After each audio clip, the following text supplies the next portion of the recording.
Le voyage humain à travers la conscience a toujours été marqué par notre quête incessante pour comprendre les forces mystérieuses qui façonnent notre existence. Tout au long de l'histoire, nous nous sommes interrogés sur ce qui motive réellement nos comportements, nos émotions et nos schémas de vie. Peu d'individus ont contribué aussi profondément à cette compréhension que Carl Jung, dont le travail révolutionnaire continue d'éclairer les coins les plus sombres de notre esprit. Jung a consacré toute sa vie à explorer le vaste paysage de l'inconscient. Ses découvertes ont révélé qu'au sein de chaque personne existent de puissantes énergies archétypales qui nous influencent d'une manière que nous reconnaissons rarement consciemment. Parmi ces forces fondamentales, l'énergie féminine se présente comme un principe universel présent chez chaque être humain, indépendamment du sexe ou de l'origine culturelle. Qu'est-ce exactement que cette énergie féminine identifiée par Jung? Elle représente notre sagesse intuitive, notre expression créative et notre capacité à une connexion profonde avec notre moi authentique. C'est la partie de nous qui sait sans explication rationnelle, qui crée sans planification rigide et qui ressent profondément sans avoir besoin de justification logique. Pourtant, à travers les siècles et les civilisations, cette énergie essentielle a souvent été supprimée, mal comprise ou dévalorisée. Les conséquences de cette suppression dépassent largement la psychologie individuelle. Elles se répercutent sur nos relations, nos communautés et nos structures sociales au sens large. Lorsque nous nous déconnectons de cet aspect vital de notre psyché, nous créons de profonds déséquilibres en nous-mêmes et dans notre façon d'interagir avec le monde qui nous entoure. Pourquoi se reconnecter à l'énergie féminine est-il si important à notre époque? Dans un monde dominé par la productivité constante, la pensée analytique et la déconnexion des rythmes naturels, de nombreuses personnes ressentent un sentiment lancinant qu'il manque quelque chose d'essentiel dans leur vie. Malgré les réalisations extérieures, il y a souvent un vide intérieur que le succès matériel ne peut combler. Le cadre psychologique de Jung nous offre une voie pour comprendre ce vide. Il suggère que l'épanouissement véritable ne provient pas de la validation externe, mais de l'intégration de tous les aspects de notre psyché, y compris ces énergies archétypales que l'on nous a appris à ignorer ou à réprimer. Le principe féminin ne concerne pas les stéréotypes de genre ou les rôles sociétaux. Il représente plutôt des qualités universelles, accessibles à tous: la sagesse intuitive, l'intelligence émotionnelle, la réceptivité, la créativité et une connexion profonde à la nature cyclique de la vie. Lorsque ces qualités restent sous-développées, nous ne fonctionnons qu'à une fraction de notre potentiel psychologique.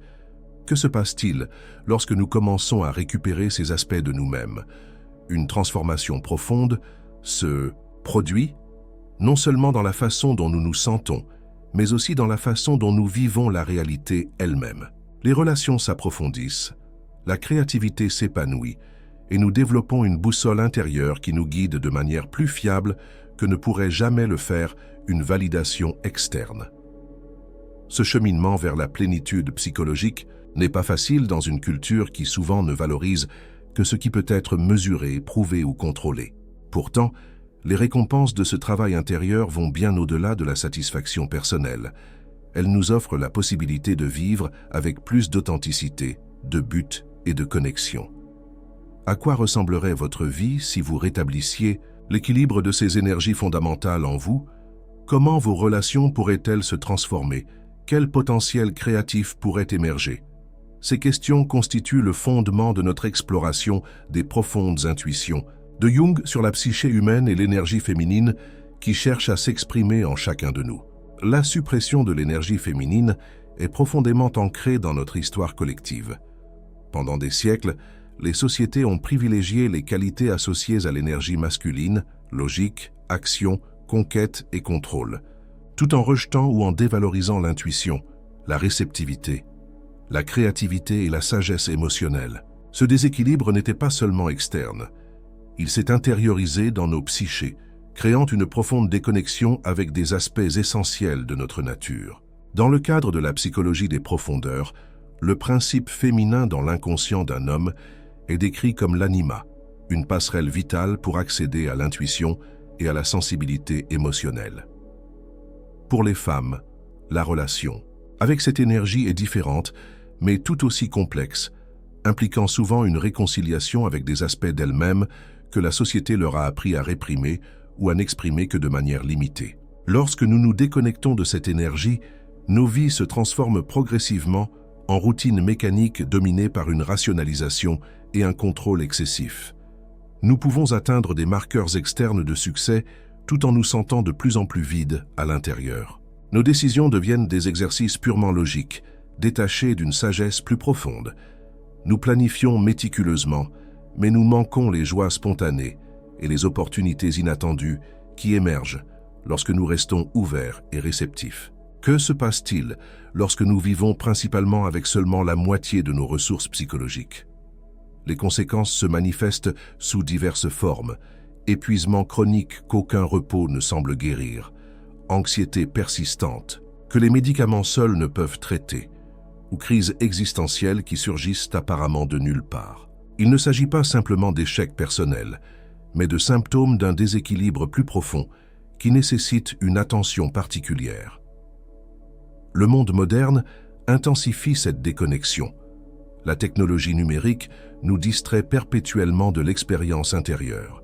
Les cultures d'entreprise récompensent la pensée analytique tout en rejetant les intuitions intuitives. Même nos systèmes éducatifs développent principalement une pensée linéaire et logique, tandis que les capacités créatives et intuitives restent sous-développées. Pourquoi tant de gens disent-ils avoir l'impression qu'il manque quelque chose d'essentiel, alors qu'ils ont réalisé tout ce qu'on leur avait dit, qu'il apporterait l'épanouissement? La réponse réside souvent dans cette déconnexion fondamentale du principe féminin. Lorsque nous fonctionnons exclusivement par le biais de la pensée analytique et de l'action constante, nous devenons étrangers aux parties de nous-mêmes qui sentent, ressentent et savent d'une manière qui dépasse l'explication rationnelle. Cette fragmentation interne se manifeste également à l'extérieur. Les relations deviennent des transactions plutôt que des connexions authentiques. Le travail devient uniquement une question de productivité plutôt que de sens ou de but. Même notre relation avec le monde naturel se transforme en une relation d'utilité plutôt que de révérence ou d'appartenance. Le corps physique enregistre souvent ce déséquilibre avant que l'esprit conscient ne le reconnaisse. Les maladies liées au stress, le dysfonctionnement du système immunitaire, les déséquilibres hormonaux et la fatigue chronique signalent fréquemment que quelque chose d'essentiel a été négligé. Le corps parle le langage de l'inconscient lorsque l'esprit conscient reste inconscient.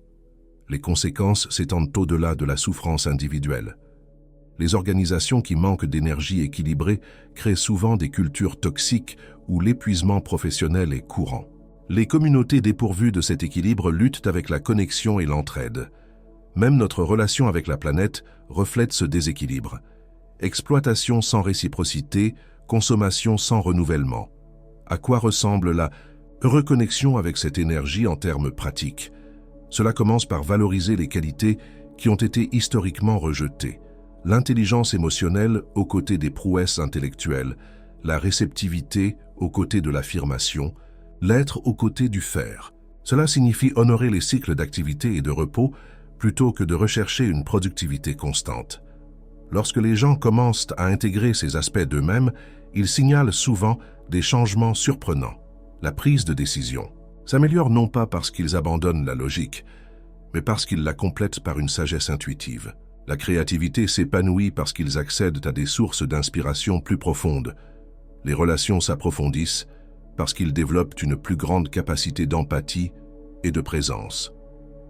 Le cheminement vers la récupération de l'énergie féminine ne consiste pas à rejeter les qualités masculines, mais à restaurer une totalité qui inclut les deux principes dans un équilibre dynamique. Cette intégration représente la maturité psychologique, la capacité d'accéder à différents modes de perception et de réponse en fonction de ce que chaque situation exige. La suppression de l'énergie féminine ne s'est pas produite par hasard. Elle a des racines historiques, culturelles et psychologiques profondes qui continuent de nous influencer de manière subtile. Reconnaître ces schémas nécessite une auto-réflexion honnête sur les valeurs et les croyances que nous avons intériorisées sans les remettre en question. Quelle voie en vous avez-vous appris à faire taire? Quels aspects de votre expérience avez-vous appris à rejeter comme non pertinents ou peu fiables? Lorsque nous commençons à poser ces questions, nous découvrons souvent que ce que nous avons rejeté comme insignifiant contient en réalité une sagesse profonde. Ces intuitions fugaces, ces réactions émotionnelles et ces impulsions créatives contiennent une intelligence à laquelle notre esprit rationnel seul ne peut accéder. Elles offrent une orientation qui complète la pensée logique plutôt que de s'y opposer. Ce processus de réintégration est à la fois personnel et collectif. Lorsque les individus se réapproprient ces aspects d'eux-mêmes, ils créent naturellement des répercussions dans leur famille, leur lieu de travail et leur communauté. De petits changements de conscience peuvent en fin de compte transformer des systèmes plus vastes lorsque suffisamment de personnes commencent à évoluer dans une nouvelle direction.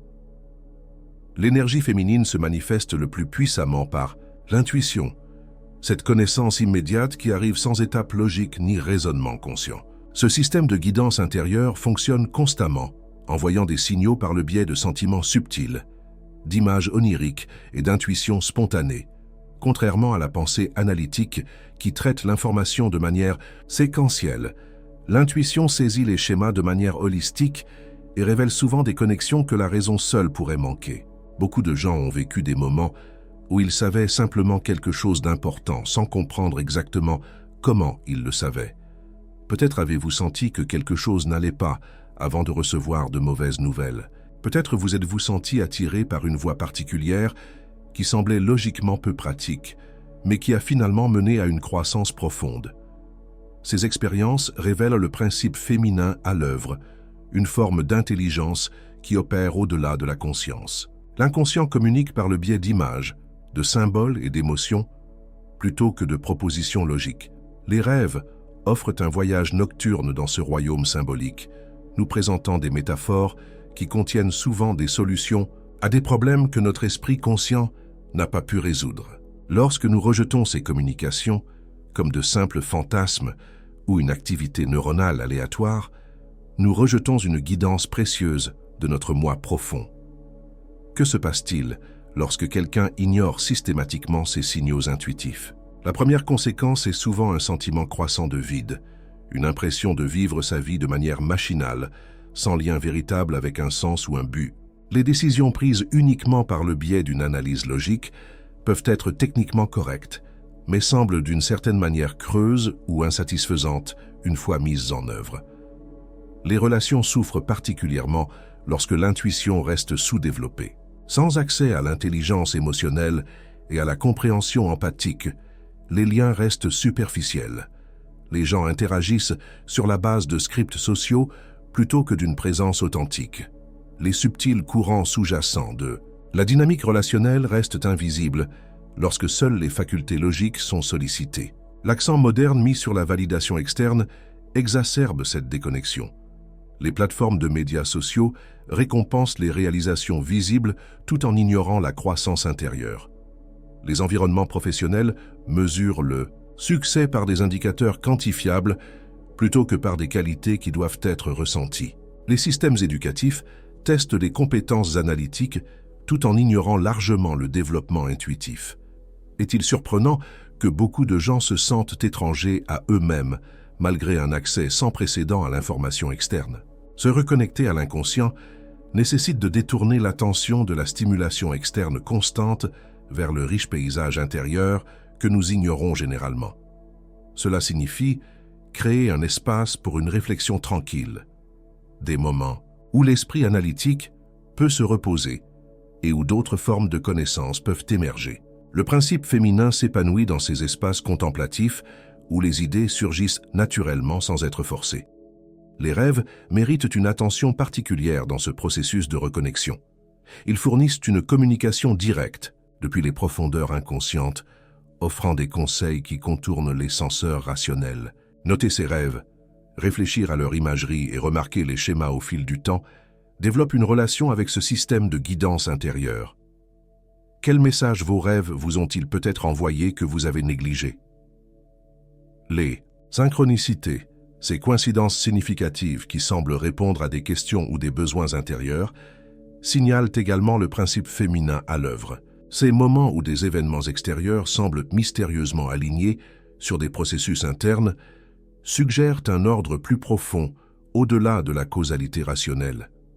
Prêtez attention à ces schémas ouvre la perception à des dimensions de la réalité généralement filtrées par une conscience purement logique.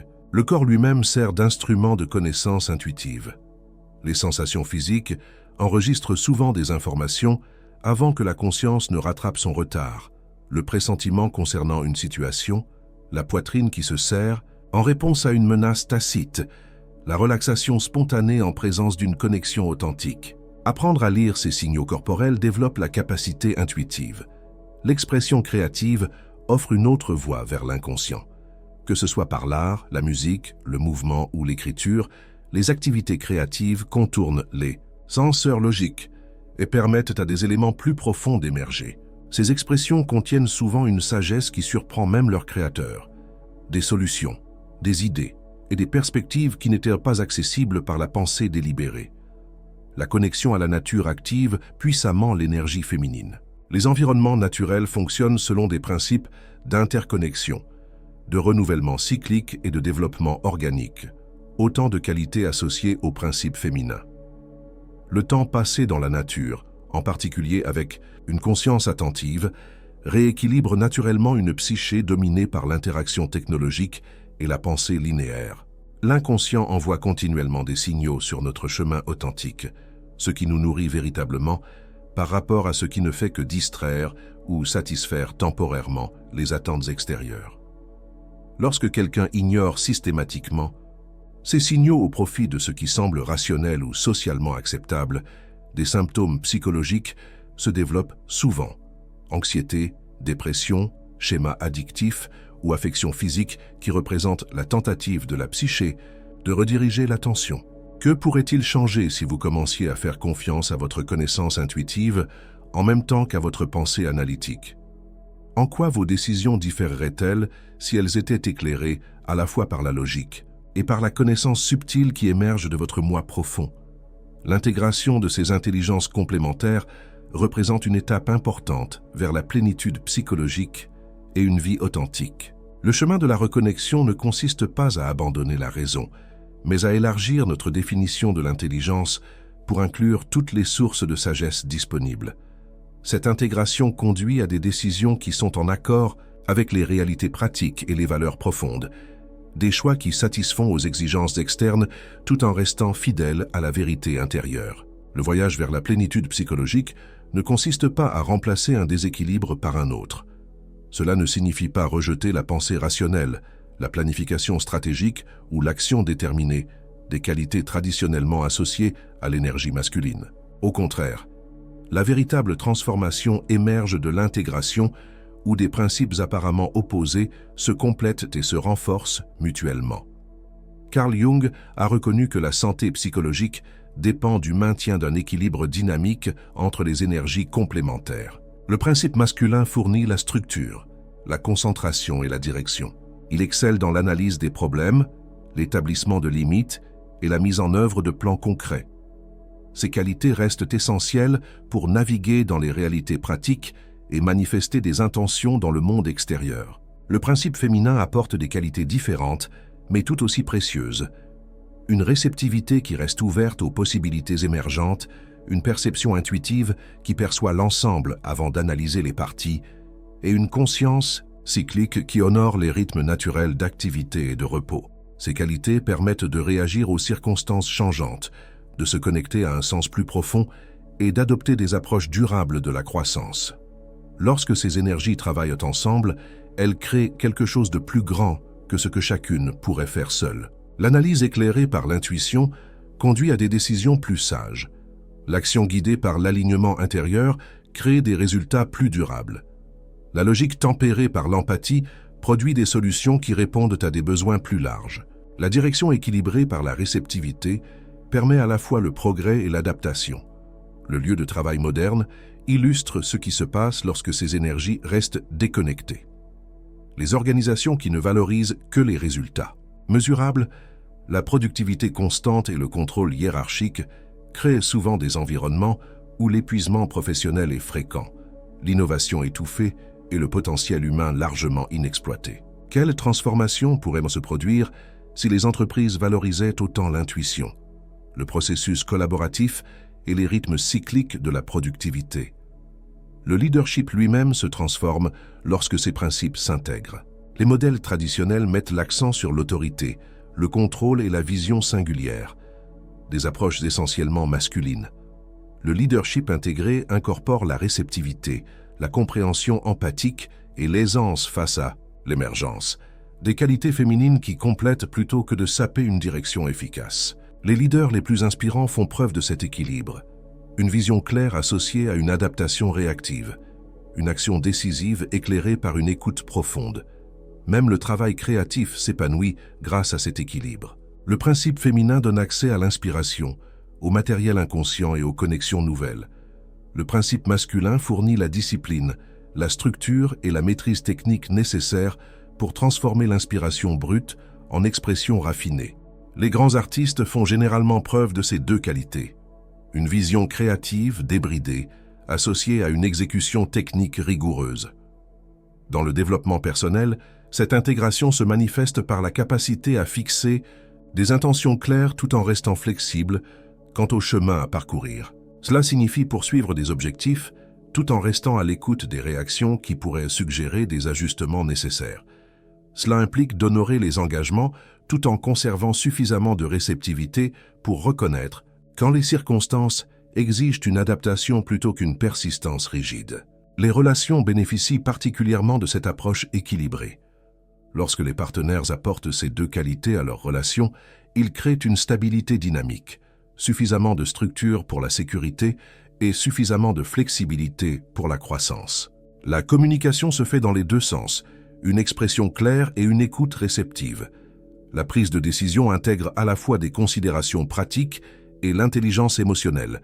Même notre relation au temps reflète cet équilibre ou son absence. L'énergie masculine tend vers un temps linéaire, un mouvement progressif vers des objectifs futurs. L'énergie féminine s'accorde au temps cyclique, au rythme naturel d'activité et de repos, d'expansion et de contraction. La plénitude psychologique inclut les deux perspectives temporelles, une direction intentionnelle associée à une syntonisation à l'instant présent. La santé physique dépend également de cette intégration. Le corps a besoin à la fois de structure, exercice, limites concernant les substances nocives, routines régulières, et de réceptivité, repos, adaptation aux besoins changeants, écoute des symptômes. De nombreux problèmes de santé se développent lorsqu'un principe domine à l'exclusion de l'autre, soit un contrôle rigide qui ignore les besoins changeants du corps, soit un manque total de structure qui ne fournit pas le soutien nécessaire. Comment votre approche des défis pourrait-elle se transformer si vous accédiez aux deux énergies? Au lieu de forcer les solutions par la seule volonté ou d'attendre passivement que les problèmes se résolvent d'eux-mêmes, l'intégration permet une action réactive, faire ce qui est nécessaire tout en restant réceptif aux conseils qui émergent au cours du processus. Cet équilibre s'applique même au développement spirituel. Les approches masculines mettent l'accent sur la discipline, les horaires de pratique et l'atteinte progressive. Les approches féminines mettent l'accent sur l'abandon, la réceptivité et la conscience du moment présent. Les traditions spirituelles les plus profondes incorporent les deux. Une pratique disciplinée qui crée les conditions de la grâce, des approches structurées qui mènent finalement au-delà de la structure. Le monde naturel démontre parfaitement cette intégration. Les écosystèmes prospèrent grâce à une structure précise, niches spécialisées, relations fonctionnelles entre les espèces, tout en conservant une remarquable capacité d'adaptation aux conditions changeantes. Les arbres poussent selon des plans génétiques, tout en répondant continuellement à leur environnement spécifique. Même les corps célestes suivent des lois mathématiques exactes, tout en participant à une évolution cosmique constante. Qu'est-ce qui empêche cette intégration naturelle dans la psychologie humaine? Souvent, il s'agit simplement d'un manque de sensibilisation. On ne nous a pas appris à reconnaître ou à valoriser les deux principes. Parfois, c'est un conditionnement culturel qui récompense un ensemble de qualités tout en punissant les autres. Fréquemment, ce sont des expériences précoces qui ont fait que l'expression de certains aspects de nous-mêmes nous a semblé dangereuse ou inappropriée. Rétablir l'équilibre nécessite une intention consciente, associée à une pratique patiente. Cela signifie développer des qualités qui restent sous-développées tout en continuant à honorer les forces déjà présentes. Cette intégration ne se fait pas du jour au lendemain. C'est un processus permanent d'élargissement de la gamme et de la flexibilité psychologique. Lorsque quelqu'un commence à se reconnecter à son énergie féminine, des changements subtils mais profonds commencent à se produire. L'un des premiers signes est une conscience accrue des coïncidences significatives, des événements qui semblent statistiquement improbables, mais personnellement significatifs. Ces synchronicités apparaissent souvent précisément au moment où l'on en a besoin, guidant les décisions ou confirmant la connaissance intérieure par une validation externe. La qualité de l'attention elle-même se transforme au cours de cet éveil. Au lieu d'analyser constamment l'expérience, une capacité de présence émerge, une immersion directe dans l'instant, sans catégorisation ni jugement immédiat. Cette présence révèle des détails et des dimensions auparavant filtrées par la perception habituelle. Les couleurs apparaissent plus vives, les expériences sensorielles s'enrichissent et les moments ordinaires révèlent une beauté inattendue. Les rêves s'intensifient généralement au cours de ce processus de reconnexion. Ils deviennent plus vifs, plus mémorables et clairement significatifs. L'imagerie onirique fournit souvent des indications sur des questions importantes de la vie ou des solutions créatives à des problèmes qui semblaient insurmontables pendant les heures d'éveil.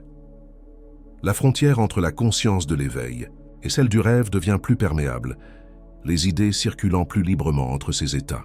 La relation avec le temps subit une transformation remarquable. Tout en respectant les horaires et les engagements nécessaires, l'expérience interne du temps passe d'une urgence chronique à un rythme naturel. Les activités prennent le temps qu'elles nécessitent réellement, plutôt que d'être précipitées pour respecter des délais artificiels.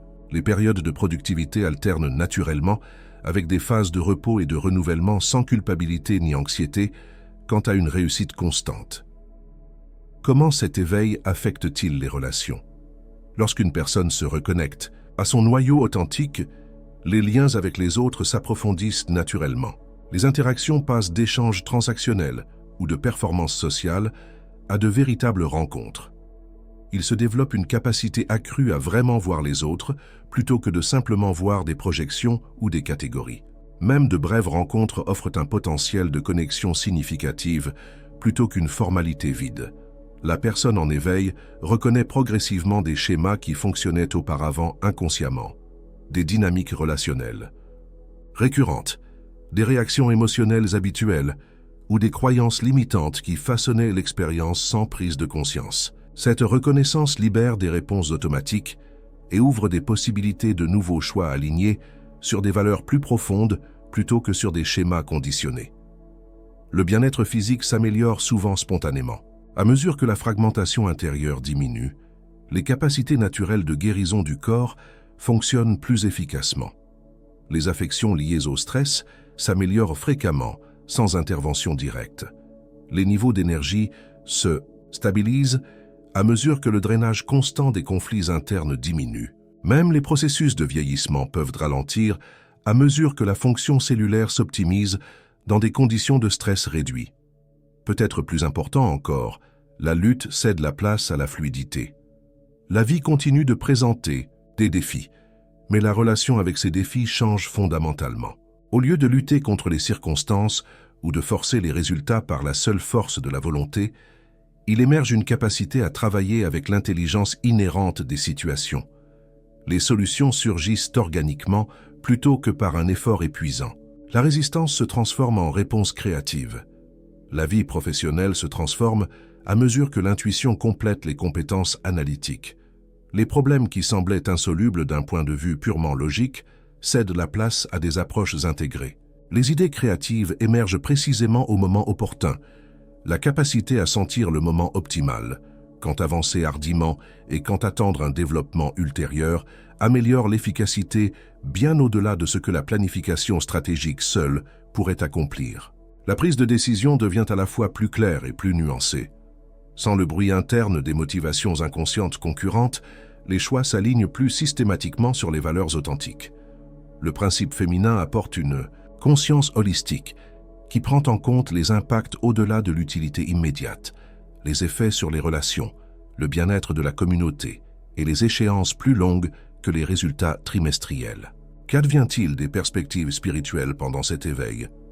Indépendamment des traditions ou des croyances spécifiques, on observe généralement un passage des concepts abstraits à l'expérience vécue.